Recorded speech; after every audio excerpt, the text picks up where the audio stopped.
ایک بڑے اہم مسئلے کی طرف جو ہمارے معاشرے میں بڑا معروف ہے توجہ دلانا مقصود ہے۔ ہمارے معاشرے میں کئی مکاتب فکر موجود ہیں اور ہم مکاتب فکر اور مسالک کی بات کر رہے ہیں کہ جن کے اصول بنیادی طور پر ایک ہی ہوا کرتے ہیں۔ ہاں کوئی ختم نبوت کا انکار کرنے والا ہے، کوئی نبی مکرم صلی اللہ علیہ وسلم کی سنت و حدیث کا سرے سے انکار کرنے والا ہے تو ظاہری بات ہے کہ اس سے تو کوئی اتفاق نہیں کیا جا سکتا۔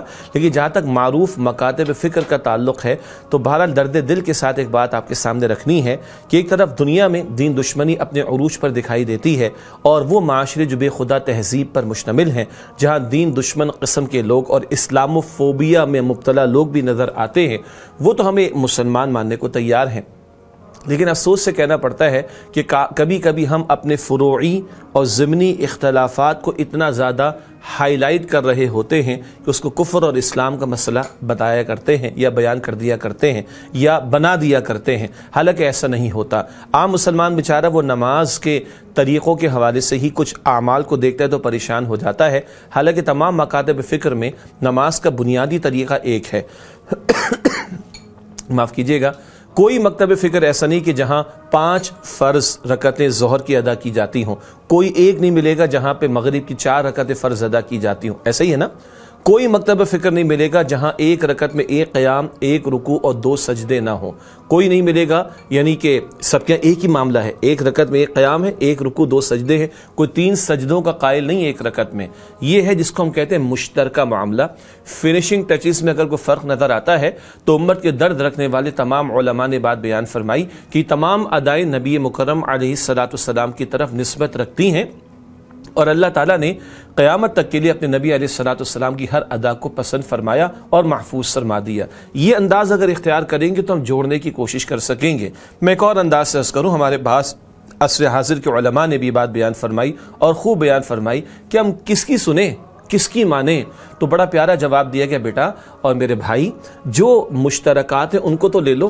مطلب میں اس کو یوں عرض کیا کرتا ہوں کہ میں اگر جھوٹ بولوں تو کیا دیوبندی مکتب فکر ہو، بریلوی حضرات ہوں، اہل الحدیث حضرات ہوں، کسی ایک کوئی فرق ہے رائے کا کہ بھئی جھوٹ بولنے کی کسی نے گنجائش دی ہو؟ کسی کے نہیں۔ ایک بندہ ماں باپ کا دل دکھا رہا ہے، پڑوسی کا حق مار رہا ہے، رشتہ دار کے ساتھ قطع تعلقی کر رہا ہے، ناپ تول میں کمی کر رہا ہے، 1 نمبر کا 2 نمبر بتا کر جھوٹی قسمیں کھا کر بیچ کر دوسرے کی دولت کو ہڑپ کر رہا ہے، کسی نے بیٹی کا حصہ وراثت میں نہیں دیا، بہن کا حصہ وراثت میں نہیں دیا، جائیداد ہڑپ کر کے بیٹھے ہوئے۔ ذرا کسی مکتب فکر کے مفتی صاحب سے جا کر پوچھیے، آپ کو ایک ہی جواب ملے گا، بھائی یہ سب باتیں غلط ہیں، مگر ان کو ہائی لائٹ کیوں نہیں کیا جاتا؟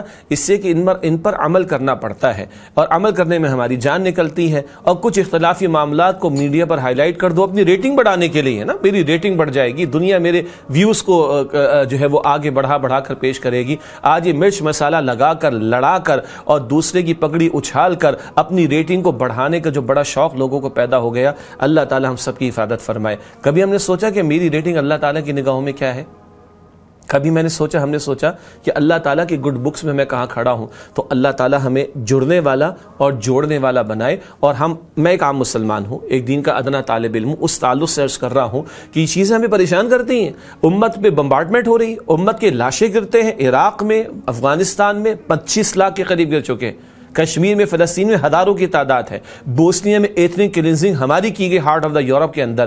امت کے یہ مسائل ہے کہ آج امت جو اختلافی امور کو ہائی لائٹ کرنے کی کوشش کرے، اللہ تعالی ہمارے حال پر ہم فرمائے۔ یہ جوڑ کب پیدا ہوگا؟ جب ہم مشترکات کی طرف آگے بڑھیں گے۔ قرآن کریم کہتا ہے سورہ آل عمران آیت نمبر 64 میں، اہل کتاب میں سے نصارہ کے حوالے سے گفتگو ہو رہی ہے، تعالوا الی کلمۃ سواء بیننا و بینکم، ایک ایسی بات کی طرف آؤ جو ہمارے اور تمہارے درمیان مشترک ہے۔ وہ کیا ہے؟ اللہ نعبد الا اللہ، کہ ہم اللہ کے سوا کسی کی عبادت نہ کریں۔ ہم میں اور نصارہ میں بہت زیادہ اختلافات ہیں، مگر قرآن پاک بتاتا ہے مشترکہ جو معاملات ہیں، کامن فیکٹرز ہیں، ان سے بات شروع کی جائے تو ہم مسلمانوں کے معروف مکاتب فکر میں اختلافی باتیں کم اور مشترکہ امور زیادہ ہیں، اور ہر بندہ جو دین کا درد رکھنے والا ہے، جو قرآن کریم کی اسپرٹ کو اور دین کے مزاج کو سمجھتا ہے، وہ جوڑنے کی کوشش کرے گا۔ ہماری کوشش بھی جوڑنے کی ہے۔ ہم مانتے ہیں کہ علمی بنیادوں پر اختلاف موجود ہے، تو اگر میں ایک رائے رکھتا ہوں اور اختلاف کا حق رکھتا ہوں تو میں آپ کو بھی دے دوں نا کہ آپ ایک علمی بنیاد پر رائے رکھیں اور اختلاف رکھ لیں۔ اگر یہ روش ہمارے معاشرے میں ہوگی تو ہم جوڑنے والے بنیں گے۔ اللہ تعالی ہمیں جڑنے والا اور جوڑنے والا بنائے۔